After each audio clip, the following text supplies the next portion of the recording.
There is, I think there's been 3. That's right, 3. And then I remember in pools, there was one pool that we had that must have had like 4 or 5 Karen players. Yeah. But the next one up here is Raoh versus Wolfkrone. Wolfkrone, as we mentioned, was playing a lot of Abigail earlier on, getting a lot of Canadians excited. But of course, he's going to play Laura this far into the bracket because the competition is getting fierce. Don't forget, $20,000 on the line. I don't think you rely on Maple Muscle. I think you go with what you know. And Wolfkrone is doing exactly that. Let's send it back over to Gutex and Dougish with the call. Maple Muscle. I hadn't thought about it that way. I didn't know until this weekend that Abigail was Canadian.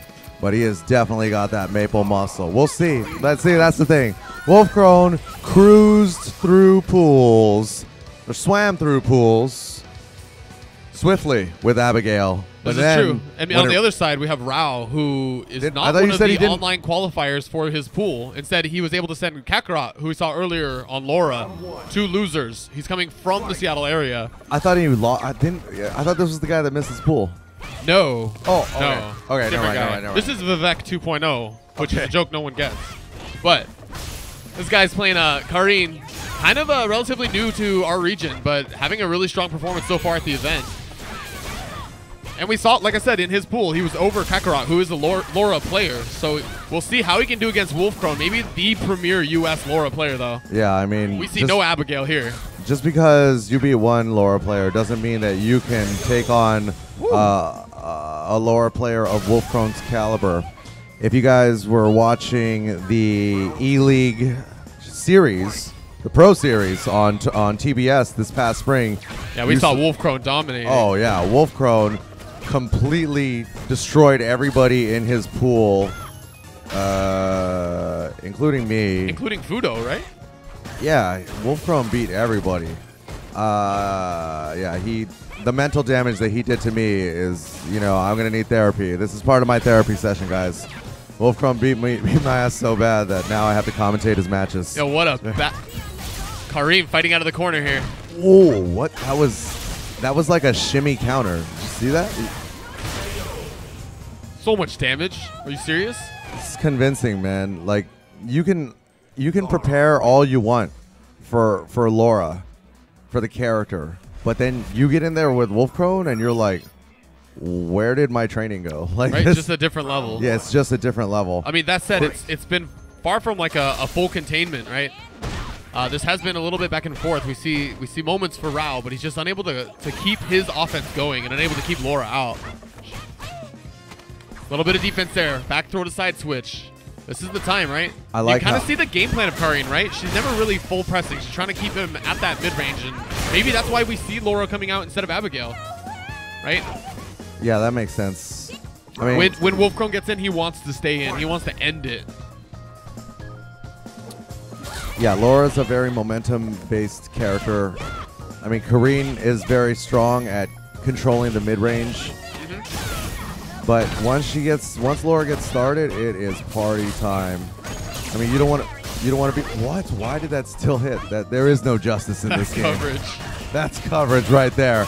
That fireball covers you just as well as Geico Insurance does. That's Wolfkrone showing why he's perhaps or obviously maybe the favorite for this whole tournament.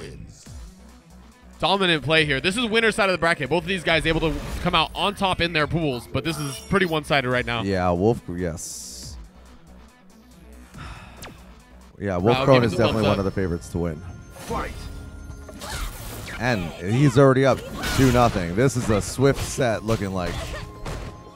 The other thing is, I don't know if Raoh has played Wolfkrone before. These guys seems unlikely. Yeah, maybe online, right? Everybody could have played everybody. Yeah, these days, everybody's playing online. But that's true. Wolfkrone, in person, I don't know. Wolfkrone qualified online. He lives online. Wolfkrone's the daywalker, right? Always on that online grind, but also such a strong offline presence. He's been around for a while now, right? He doesn't play at night? Or he's a zombie, like a daywalker, like a zombie because of how much. Being here in the events and being an online warrior, Wolfkrone's definitely one of the first online warriors that we saw start to come out and have really great success, right? That's true, yeah. In the Street Fighter 4 era, this is going to sound crazy, but it wasn't that long ago that those of us that played Street Fighter 4 thought that you could never, ever play Street Fighter online seriously. Right, because of lag issues and that sort of thing. And now we're doing online qualifiers to qualify people for an event with $20,000 in prizes. That's insane. Times change. Yeah, there was a time before all of these players that like online players were sort of a joke, pad players were sort of a joke, and that narrative has completely shifted. Absolutely. I mean, Wolfkrone was actually one of the first players. Yo, hold the phone. Wait, Raoh trying to stay alive right here? Oh. My bad. Commentator's curse. You can't say these things. Wait, we didn't say anything. Let's just God. And he finds a throw? All right. Raoh is still in it. Oh. Hold on. You got to be careful, man. Commentator's curse is a real thing. But that's the thing. Wolfkrone's not phased. You know, he's just like, okay, 1 round, I'm up 2 games, who cares? No big deal. I'm in full control. I've been in this situation many, many times.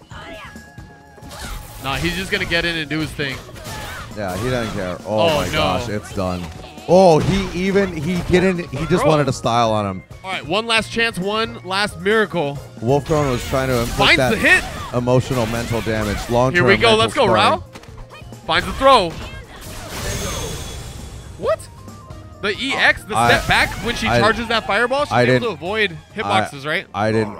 We're gonna find out. I need to know. I'm pretty sure that's what that was, but yo, get in here. I have not seen that one before. Maybe we can get some answers Wolfkrone, the from professional Wolfkrone. pad Hey, player, Wolfkrone. disconnected. Wolfkrone. You want to talk to Wolfkrone? Come here. Have a seat. This side. Wolfkrone. Wake up EX fireball? Is that a thing? No. So was that an execution error? Yeah. Okay. All right. What is it? We were talking earlier about, the idea of, it seemed crazy at the time back in the Street Fighter 4 era to be not just a pad player, but also an online warrior. I mean, back then that was not really a thing. How does it feel to be one of the first guys to not only prove that it could be a thing, but now be on this level competing? How does it feel to be like a pioneer, a trailblazer? Wow, I mean, I never really thought about it like that, but now that you mention it, it does feel great, like to be able to come from online and make it to a place like this, PAX West, where you compete for $20,000. Feels good. We didn't think it was possible. I'll be honest. Back in the Street Fighter 4 eras, this would have never been possible. So props to you. Congratulations. Convincing performance. Back to you guys. Thank you so much, Gutex and Duggage. What an interview. Yeah. Was that on purpose? No. Does that work? No.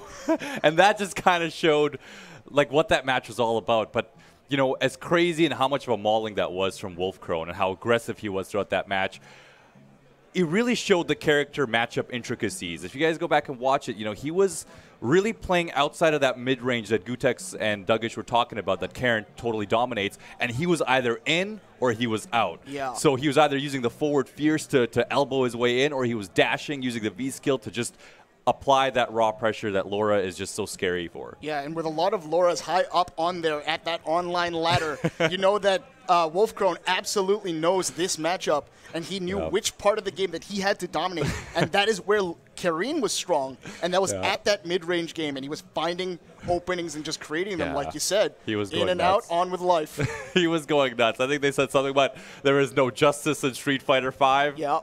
I don't know. That match was a pretty big maulin'. So next up, I believe we have XS.